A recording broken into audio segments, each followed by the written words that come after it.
günlərdə dünyanın dörd bir yanından siyasi liderlərə aid təyyarələr Şimali Amerikanın şərq sahilinə doğru yol alır. New York BMT Baş Assambleyasının 80-ci sessiyasına ev sahibliyi edəcək. Təyyarəmiz Şotlandiyanın Glasgow şəhərində nəfəs dərdikdən əlavə yanacaq təchizatından sonra yoluna davam edir. Bizi daha 8 saatlıq uçuş gözləyir. Ladies and gentlemen, we are experiencing some turbulence.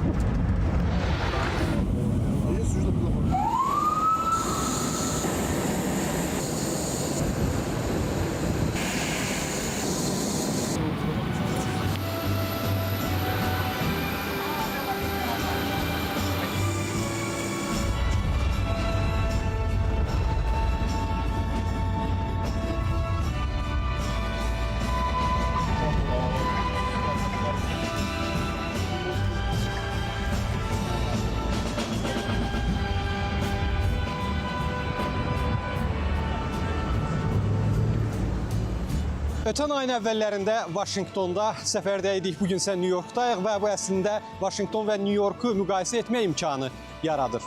Vaşinqton bir qədər sakit və belə demək mümkünsə məmur şəhəridirsə, New York əksinə dinamik, yerində dayanmayan, hətta hiperaktiv şəhərdir və təsadüfi deyil ki, bura yatmayan şəhər deyirlər.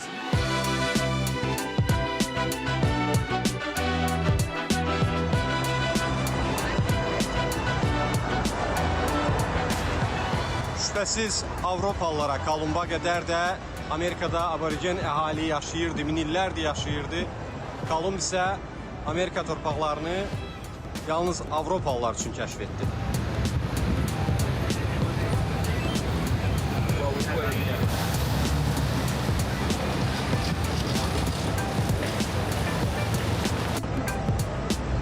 New York şəhərinə gəldikdə isə şəhər 1624-cü ildə Holland müstəmləkəçiləri tərəfindən Yeni Amsterdam adı ilə salınıb. Onlar buranı ticarət məntəqəsi kimi istifadə edirdilər. 1664-cü ildə isə ingilislər şəhəri ələ keçirib adını New York qoydular.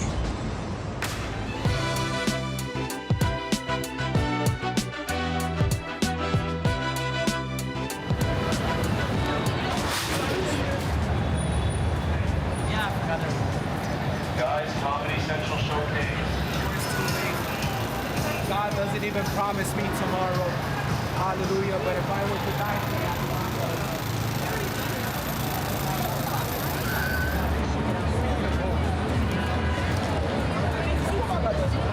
If you like what you see, make some noise.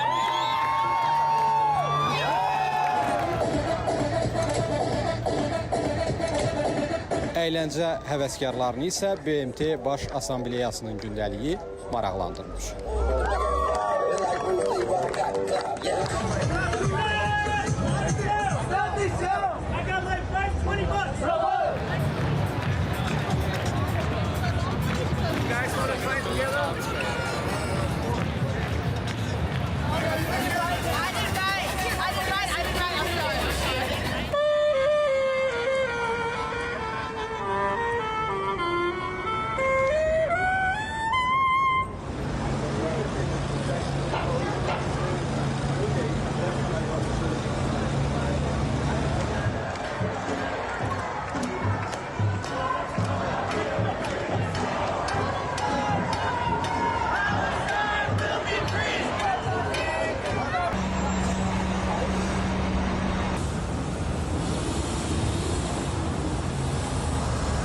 Bir tərəfdə təmiz enerji ilə işləyən avtobuslar, digər tərəfdə isə şəhərin hər addımında tüstüləyən bu cür bacalar.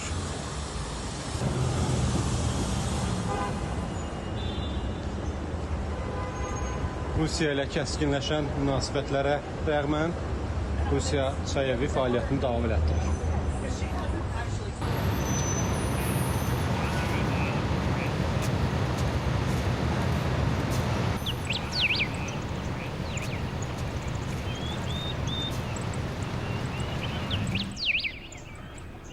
və New Yorkun ən populyar, ən məşhur yerlərindən biri Central Park. Dünyanın ən böyük şəhər parkıdır bura. İldə 42 milyon insan ziyarət edir bu parkı. Ərazisi isə olduqca nəhəngdir. Vatikanın ərazisindən düz 6 dəfə böyükdür.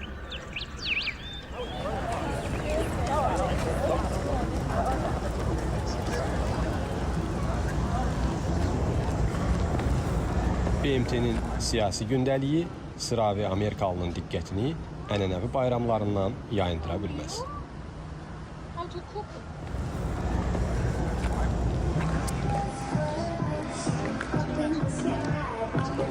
Street food və fast foodlar Amerikan əhalinin böyük əksəriyyətində pişmanlıq yaradır. Ancaq yalnız bu cür idman meydançaları ilə sağlamlığı xilas eləmək olar.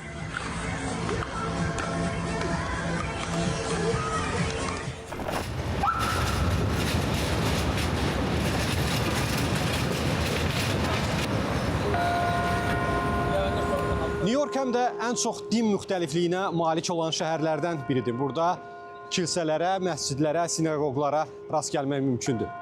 Eyni zamanda bu dini məbədlər təkcə dini etiqad yerləri deyil, həm də bu cür gözəl memarlıq abidələridir.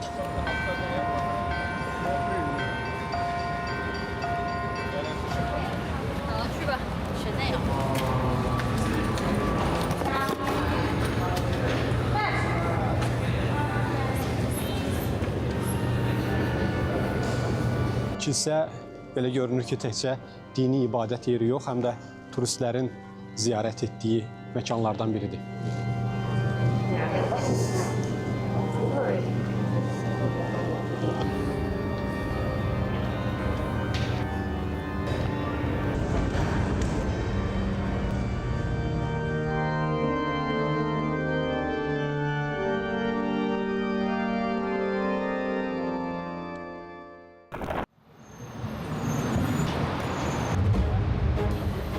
New York barədə müxtəlif epitetlərdən istifadə etmək olar. Dünyanın ən cəlbedici, ən dinamik şəhərlərindən biri və heç şübhəsiz dünyanın diplomatiya mərkəzi, diplomatiya tribunası. BMT-nin baş qərargahı məhz bu şəhərdə yerləşir.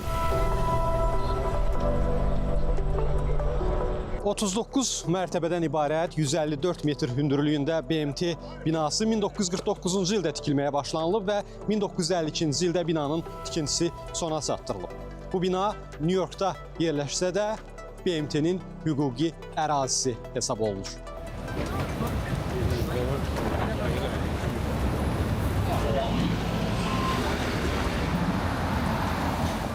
BMT Baş Assambleyasının toplantıları hər il keçirilir. 80-ci sessiya isə xüsusi əhəmiyyət daşıyır və xüsusi dövrə təsadüf eləyir. 80 il öncə BMT formalaşdırıldığı dövrdə dünya hansı təlatümlərlə üz-üzə idisə, indi də təxminən eyni mərhələni yaşayır. Münaqişələr hətta 3-cü Dünya müharibəsi riskini yaratmaqdadır. Azərbaycan BMT ilə əməkdaşlığa və bütün məsələlərin BMT nizamnaməsi çərçivəsində həllinə sadiqdir.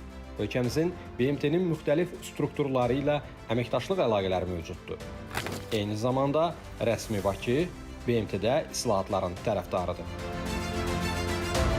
BMT adı bizim üçün işğal olunmuş torpaqlarımızla bağlı qəbul etdiyi 4 qətnamə ilə də tanışdı. Doğrudur, bu qətnamələr işləmədi, kağız üzərində qaldı və Azərbaycan onu yalnız öz gücü hesabına Vətən müharibəsində qələbə ilə təmin etdi. Ancaq hər bir halda bu qətnamələr həmin əməliyyatlar üçün hüquqi bazar rolunda çıxış eləyirdi.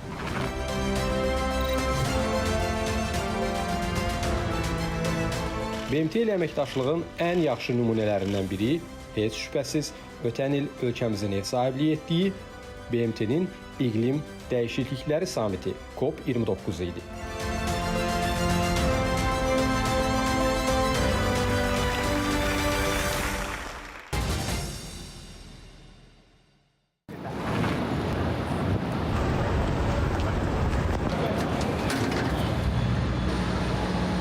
BMT Baş Assambleyası çərçivəsində keçiriləcək tədbirlərlə əlaqədar olaraq şəhərdə təhlükəsizlik tədbirləri də gücləndirilib. Görüşlərin keçiriləcəyi binalarda, mərkəzlərdə ciddi nizam-intizamla təhlükəsizlik yoxlamaları aparılır. Hey there, do you have a phone or a wallet on you?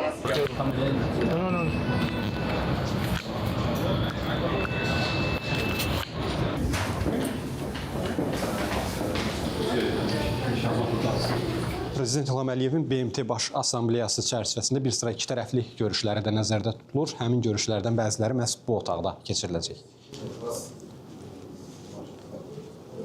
Otaq hazırdır. Operatorlar da çəkiliş üçün son səliqə-səhman işlərini görürlər.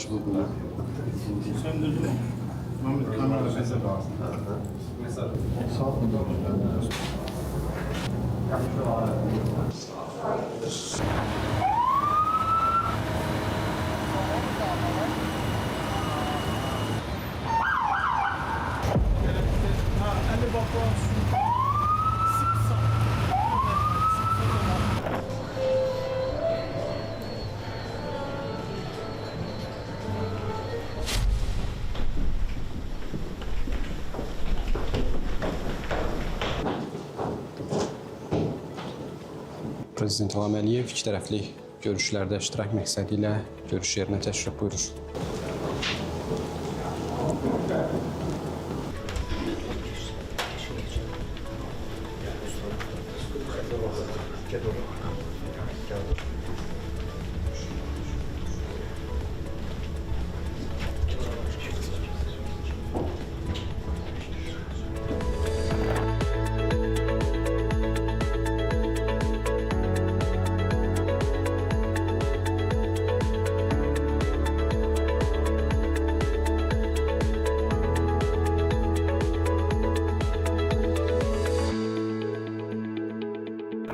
Prezident İlham Əliyevin BMT Baş Assambleyasının 80-ci sessiyasında iştirak məqsədi ilə Amerika Birləşmiş Ştatlarına işgüzar səfər proqramında dünyanın aparıcı şirkətlərinin rəhbərləri ilə görüşlərə xüsusi yer ayrılması təsadüfi deyil. Bu, Azərbaycanın investisiya imkanlarının növbəti dəfə dünyaya təqdim olunması deməkdir. Və bu cür görüşlərin nəticəsidir ki, son 20 ildə ölkəmizə yatırılmış 330 milyard dollardan artıq investisiyanın yarısı xarici investisiyadır. Bugün isə Prezident İlham Əliyevin proqrama əsasən Portuqaliya Respublikasının prezidenti, Kennedy Mərkəzinin prezidenti və Bolqarıstan Respublikasının baş naziri ilə iki tərəfli görüşləri nəzərdə tutulur.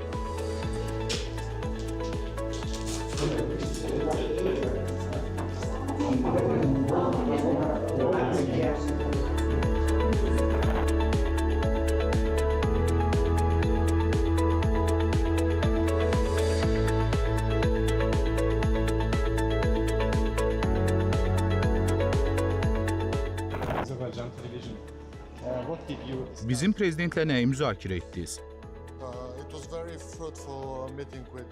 Prezidentlə görüşümüz çox səmərəli oldu. Azərbaycan və Bolqarıstan arasında əla münasibətlərimiz var və xüsusən enerji sahəsində əməkdaşlığı daha da genişləndirmək niyyətindəyik. Xəzər hövzəsində əsasən Azərbaycanda istehsal olunan yaşıl enerjinin Bolqarıstan üzərindən Avropaya çatdırılması, həmçinin Azərbaycan qazının həcminin artırılması və mərkəzi Avropaya yönləndirilməsi müzakirə olundu. Bolqarıstan həm tranzit ölkə, həm də istehlakçı kimi mühüm rol oynayır. Nəqliyyat əlaqələrinin gücləndirilməsi və Transxəzər dəhlizinin inkişafı da gündəmdədir.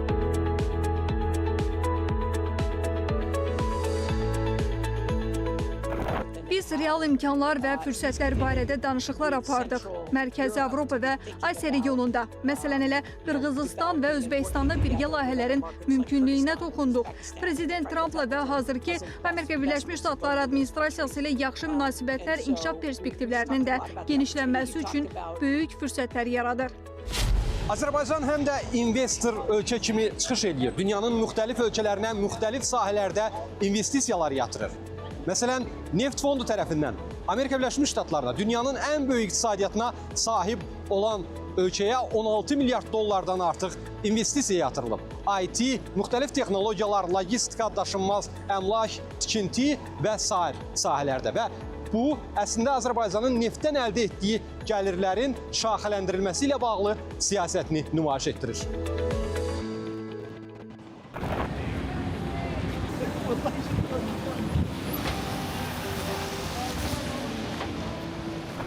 BMT Baş Assambleyasının 80-ci sessiyası ilə əlaqədar rəsmi qəbulda Amerika Birləşmiş Ştatları və Azərbaycan liderləri arasındakı dialoq da xüsusi diqqətə layiqdir. Ermənistan və Azərbaycan, mən sizə təşəkkür etmək istəyirəm, dostum. Oradakı münaqişənin 22 il davam etdiyini dediniz, düzdür? 22 il, bu 22 il ərzində siz müharibə şəraitində idiniz. Daha da çox, bundan da daha çox. 30 ildən artıq siz möcüzə yaratdınız, cənab prezident, təşəkkür edirəm. Mən bir neçə dost qazandım, təşəkkür edirəm, çox gözəl oldu. Bugün yaxın şərq ölkələrinin liderləri ilə gözəl bir görüş keçirdik. Onlar möhtəşəm insanlardır və mənim dostlarımdır. Biz onları bir araya gətirməli və həmin müharibəyə tez bir zamanda son qoymalıyıq. Bunu tez etmək istəyirik və məncə biz həqiqətən yaxşı bir plan hazırlamışıq. Məncə o tez həyata keçirilə bilər. Bilmirəm, bunu sizin planınız qədər tez həyata keçirə biləcəyik ya yox. Bütün bu illər ərzində buna cəsarət lazım idi. Bu, həqiqətən sizin və yeni dostunuzun sayəsindədir. Həqiqətən yaxşıdır. Necə gedir işlər? Yaxşıdır, atışma yoxdur, heç nə yoxdur. Xeyr, hər şey tamamilə bitib. Avqustun 8-də buna son qoyuldu.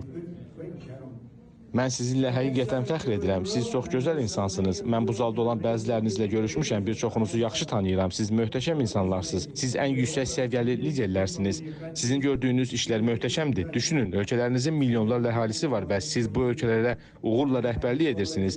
Dünya miqyasında liderlik edirsiniz. Məhz buna görə də buradasınız. Sadəcə demək istəyirəm ki, sizinlə bir yerdə olmaq mənim üçün şərəfdir.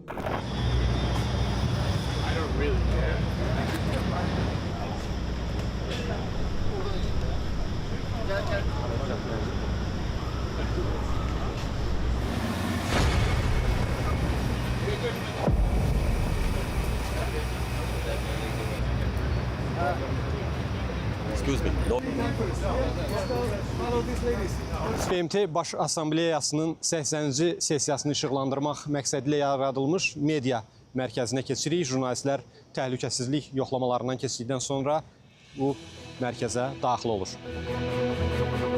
Binanın qarşısında yerləşdirilmiş bu abidə nəyi simvolizə eləyir? Atlı nizə ilə əjdahanı öldürür. Əjdahanın bədəni isə gördüyümüz kimi ballistik raketdən ibarətdir. Bu, nüvə silahının məhv edilməsini, silahların məhv edilməsini və sülhü tərənnüm edir. Bugünkü dünyada isə reallıq başqadır. Təəssüf ki, atlı hələ ki nüvə silahı ilə silahlanmış əjdahanı öldürə bilməyib.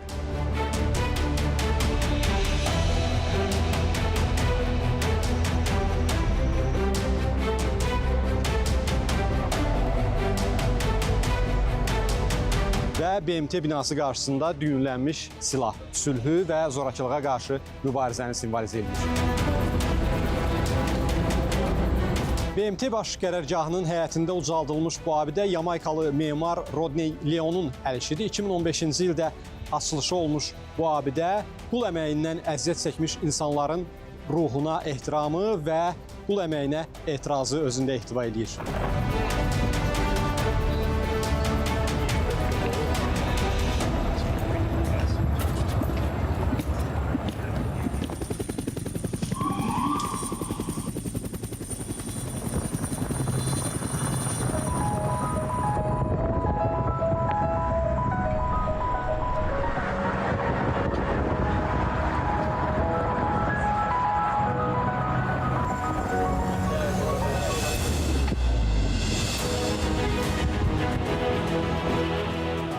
Düşünürəm ki, BMT-də islahatlara ehtiyac var. Hazırda BMT-də bu barədə söhbətlər gedir.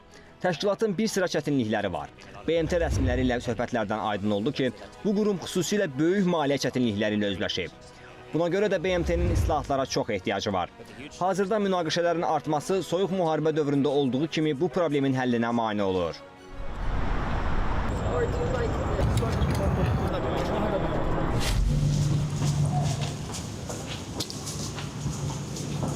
Hi, Mr. Minister. Salam, cənab nazir. Azərbaycandan, Azərbaycan televiziyasındanıq. Azərbaycanla sülh razılaşması, müqaviləsi barədə nə düşünürsünüz?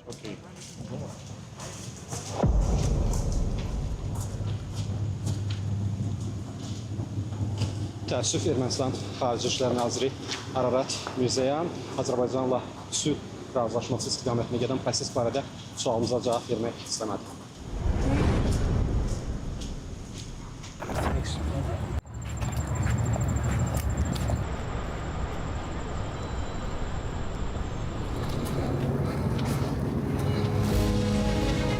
BMT binası Şərq çayı sahilində yerləşir. Əslində bu bir Atlantik okeanına aid olan boğazdır. Və buradan New York'a həm də gözəl bir mənzərə açılır. İndi biz prezidentlərin qarşılanma mərasimi olacağı yerə gedirik.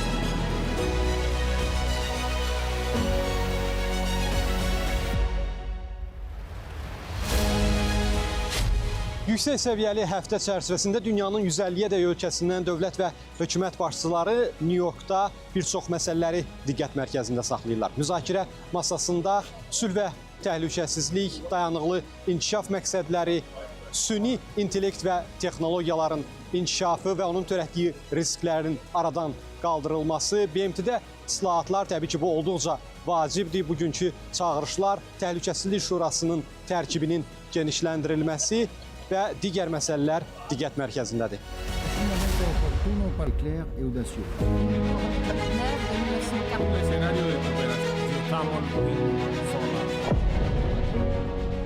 BMT Baş Assambleyasının toplantılarında Azərbaycan bu vaxta qədər keçmiş Dağlıq Qarabağ münaqişəsinin həlli ilə bağlı çağırışlar edirdi. Bugün isə Azərbaycan qalib və bölgəyə sülhü gətirən ölkədir. BMT tribunasından Azərbaycanın sülh gündəliyi növbəti dəfə məhz New Yorkdan ifadə olunur.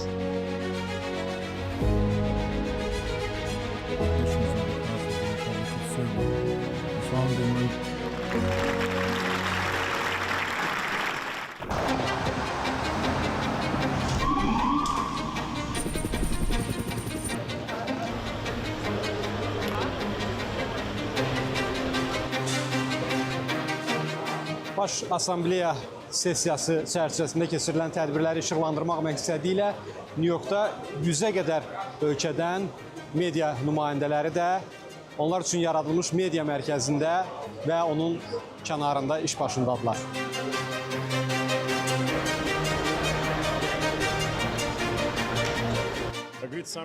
Məncə bu sammit dünyanın bir çox problemlərin həllində böyük rol oynayacaq. Angola hökuməti Afrikadakı problemləri dünya ictimaiyyətinin diqqətinə çatdırmağa çalışır.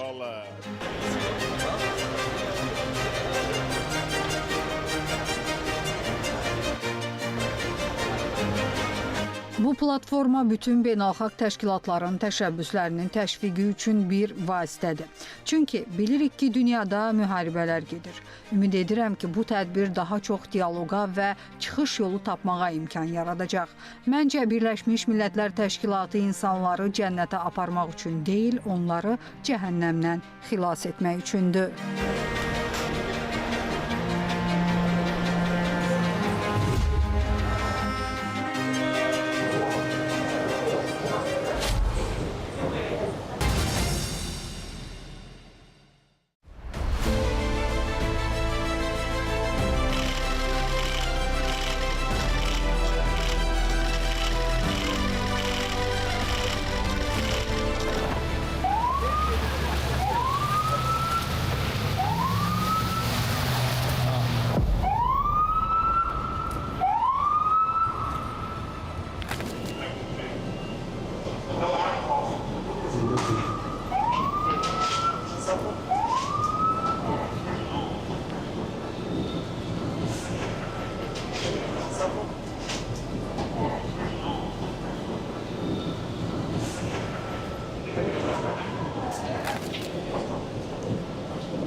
Prezident İlham Əliyevin BMT baş katibi Quterreşlə görüşü sona çatdı.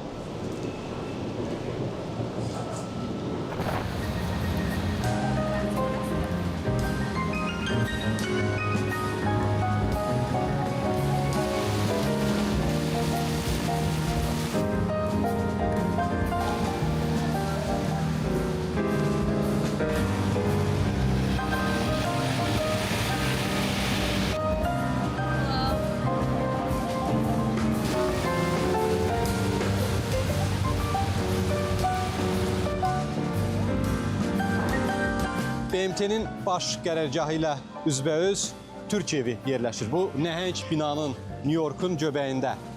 BMT-nin əsas binası ilə üzbəüz yerləşməsi yalnız fiziki yerləşmə məsələsi deyil.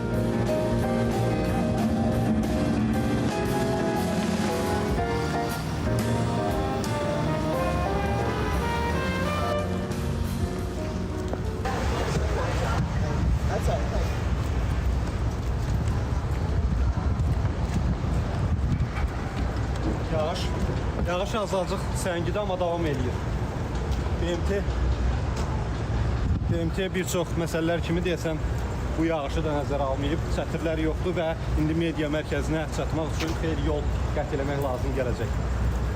Dünən BMT-nin baş assambleyası çərçivəsində Trumpın suflyorunun işləməməsi, liftin dayanması fonunda bu da adi görünür.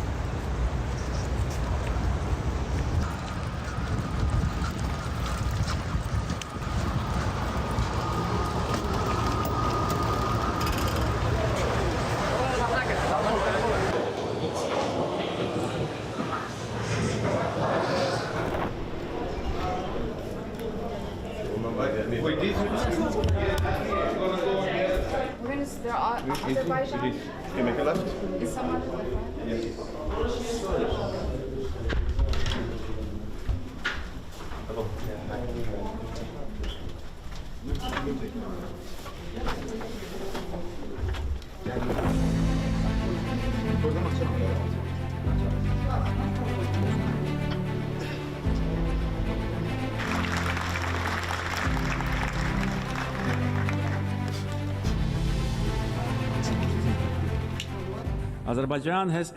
Azərbaycan yeni bir dövrə qədəm qoyub. Biz həm müharibəni udduq, həm sülhü qazandıq. İşğala son qoyduq və bərpa işlərinə başladıq. Ədalət zəfər çaldı. Suverenlik möhkəmləndi və sülh de facto təmin olundu. Biz bu müsbət təcrübəmizi paylaşmağa hazırıq. Son illərdə əldə etdiyimiz nailiyyətlər yalnız Azərbaycanın qələbəsi və uğuru deyil. Bu həm də beynəlxalq hüququn sonda mütləq üstünlük təşkil etməsinin sübutudur.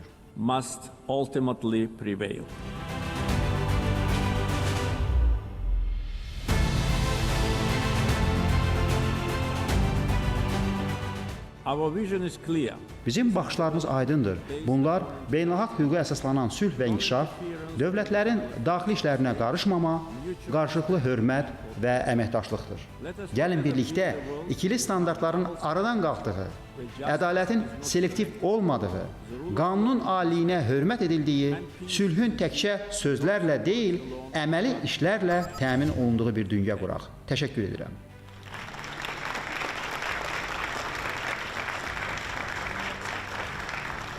Uzun illər ərzində Azərbaycan bu tribunadan, BMT tribunasından tarixi ədalətin bərqərar olunması, beynəlxalq hüququn təmin olunması, işğal altında olan torpaqların işğaldan azad edilməsi çağırışları edirdi. Bugün isə qalib ölkənin qalib lideri ali tribunadan bölgəyə sülhü necə gətirməsindən, sülh gündəliyinin reallaşmasından bəhs edirdi.